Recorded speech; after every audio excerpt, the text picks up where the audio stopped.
Pull out your hose and grab your can. We're about to integrate another Pest Geek podcast. Hi, everybody. Frank Hernandez here, and welcome to the Pest Geek podcast, bringing you the latest information on pests, products, and politics from today's leading industry sources to help you start, manage, and grow your pest control business. Stephen Vantassel here, wildlife control consultant, bringing another episode of Living the Wildlife. Hey, today I wanted to talk about scalability. What is scalability?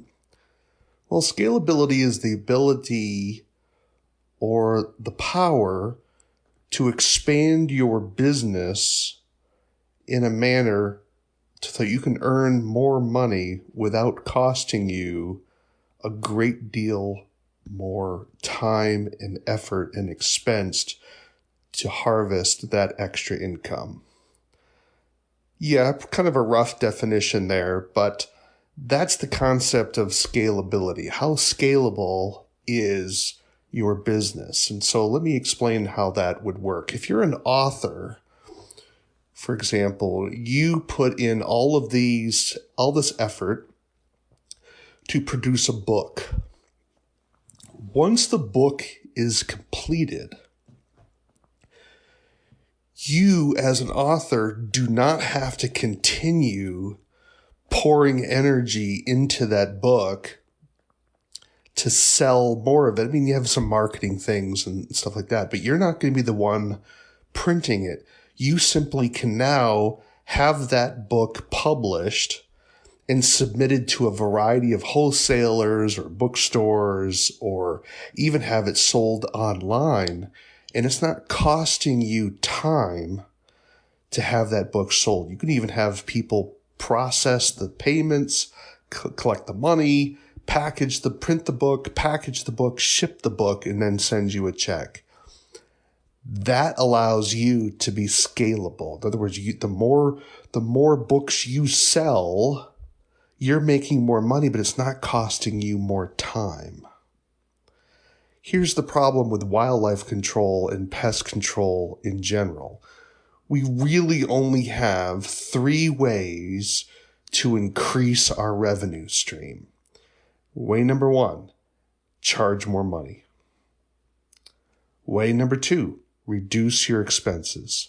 Way number 3, a combination of both. The factor that's killing this industry, among other things, is that we don't have the ability to create more time in the day. In other words, one of the ways you can earn more money is just simply work more hours. That's not scalability. That's just you burning the candle for a longer portion of that day. And that's all well and good when you're young and maybe you only have a girlfriend, but you don't have kids, or you're becoming a workaholic. And so there's a lot, you're paying a price early on. Now, some people are willing to suck that up in the hopes that they're going to get to a place where they can get stable. But for many people, that doesn't happen until the divorce and loss of kids and that sort of thing. So this is something that's serious. How do we as an industry find scalability? How are we able to scale up our business in a manner that we can increase our revenue stream, our income, our wealth, without breaking the bank in terms of the time and investment and equipment needed to sometimes achieve those scalabilities? So I'm not coming to you today with like a list of answers and, me walking down from Mount Sinai, handing you the answer to all of our business problems. That's not my point today. But what I'm wanting to do is stimulate your thought about how to sit back and evaluate your business. What are you doing? Is it working? And so let's evaluate, can we squeeze out more revenue for yourself? Because here's something that I think a lot of wildlife control operators, and I would suspect pest control operators, forget. And that is, we like to be busy. We like to be servicing clients. but sometimes we're servicing clients and it's actually costing us more money than it's worth. There's a principle called, I think it's called the Pareto principle, but don't quote me on that. But it's the 80-20 principle. And basically it says 20% of your jobs or 20% of anything brings you 80% of the return. In volunteer organizations, it basically says that 20% of the membership do 80% of the work. Now, obviously, that's a very rough rule of thumb. But I suspect you experience this all along, and that is probably a very small portion of your overall business generates the highest profits. Now you may say, well, yeah, I may get a lot of profit off of 20% of the work, but that means I'll be sitting around the office all day not bringing any revenue. Now, here's the thing. This is something you have to think about. Is it worth your time? Is it better for you to be sitting at home, maybe reading, developing a new skill, maybe developing your website, rather than just be driving around doing low-end jobs that you could be sending off to your competition? Now, for those of you who use lost leaders, and I think sometimes people in the pest control world get into wildlife control, not because they want to do wildlife control per se, but they're hoping to use the opportunity of doing a wildlife job to get into pest control so they can get that quarterly account. They'll be a lost leader. They'll take the hit on the wildlife control so that they can get the longer term revenue stream from doing regular pest control. But for those of you who are just sort of full-time wildlife control operators, is it better for you to be sitting at home doing something else, maybe picking up a part-time job and making money that way? So again, that's not scalability. I understand that that's not scalability. But it does mean that we're thinking about how are we really using our time? And this is something I hope most wildlife control operators think about. And that is, the goal is not to see how many animals you capture. The goal is, can you earn enough money to make a living? And are you making the most? Because time is the one thing none of us are giving more of. We can't multiply our time. Once that time is gone.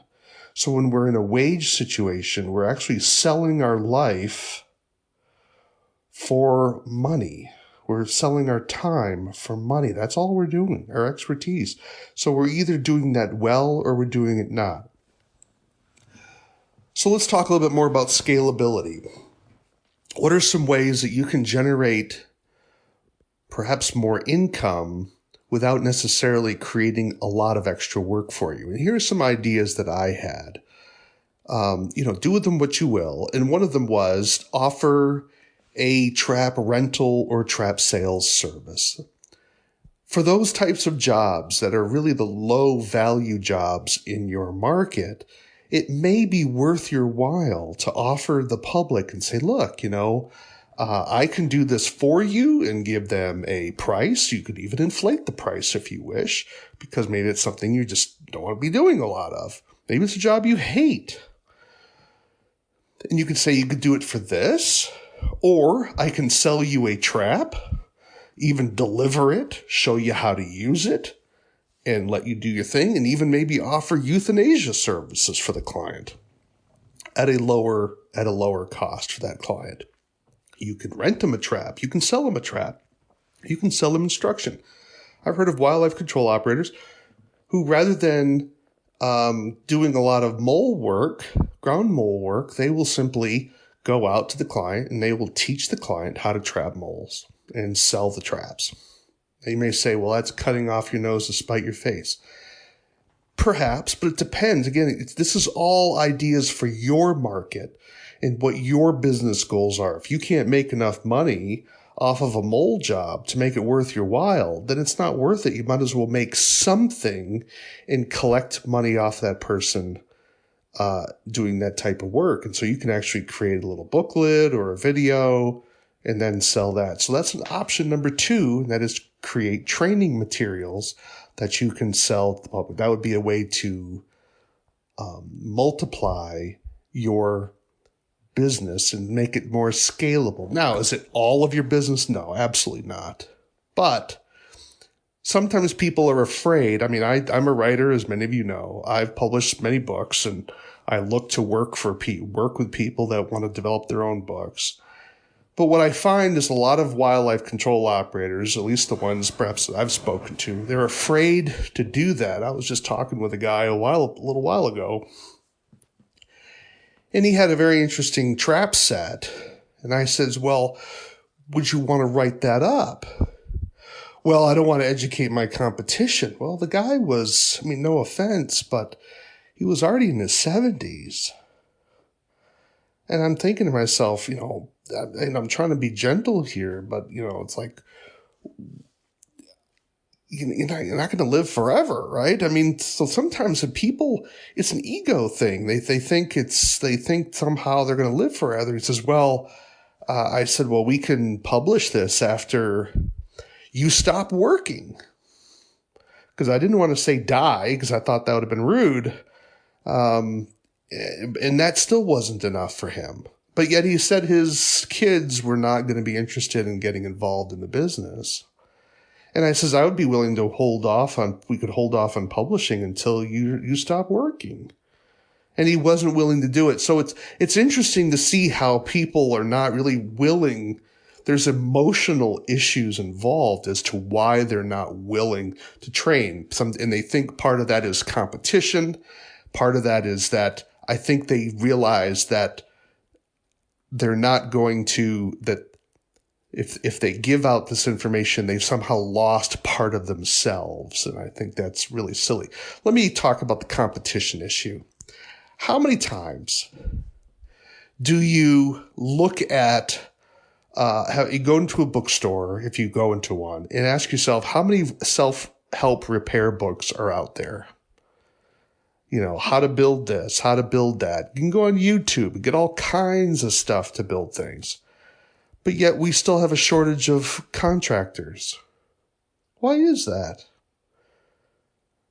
Why didn't all that carpentry work and all of that construction work and all that repair work, why is it that when you try to find a repair person, you can't find one?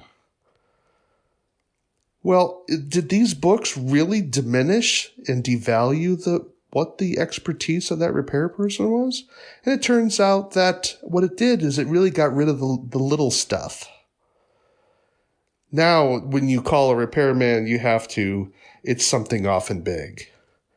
The same thing can happen in our industry as well. That is, sometimes do you really want to be doing ground trapping all the time when the real money is in bat work, or the real money is in bird work, or things that require ladders and some expertise in metal bending? I mean, that's the question that you have to ask yourself. So again, I'm not here to tell you how to run your business. I'm trying to give you options to think about how do you increase the revenue stream of your business without requiring you to multiply yourself. So we talked about 2 particular options. One, narrowing the scope of what you're working on. Go work on the high value stuff. Option number 2 is to add additional services such as renting of traps or selling of traps, selling of training. Just be sure if you're doing the latter that you make sure you bring your insurance company in on board on this. Got to get a new rental contract. You got to think about sterilizing those traps if you're going to be renting them out. I've done some writing in this area on renting. Make sure you're consulting with your insurance company and make sure you have a rock solid contract, and then making sure that person understands the importance of being safe and whether translocation's allowed in your state and that sort of thing. So there's some things you have to think about there. And it could be a way for you even to deliver. Well, I don't have a shop for people to show up, offer the delivery service. You're driving around anyways. Probably you can work this out. But just be sure, if you're renting, I'm going to tell you, you want to be flaming your traps before the next person grabs it. That's me. You do what you want, but that would be me. I'd want you to be flaming traps. All right, so that's two options. The third option for scalability is, how do you think about your competition? Are you looking at your competition as someone that you can work with as a collaborator, not just always a competitor? Why do I say that? Because labor is the biggest challenge in wildlife control work. I suspect it's a big problem in pest control work as well. How do you find employees willing to stick with you and get the training and become long-term production guys? Then when you get these big jobs, do you have enough labor to do it? Chances are you don't. So one of the ways is that if you have a respectful competition with your competitors, you can often join together for limited periods of time. I'm not talking about a partnership. I'm talking about a collaboration where you can say, you know what, we're going to work together and we're going to work in that big bird job, or we're going to do that big beaver job, or we're going to do something else. Whatever the case may be, things that you wouldn't be able to do on your own, you're now able to do because you have another company working together.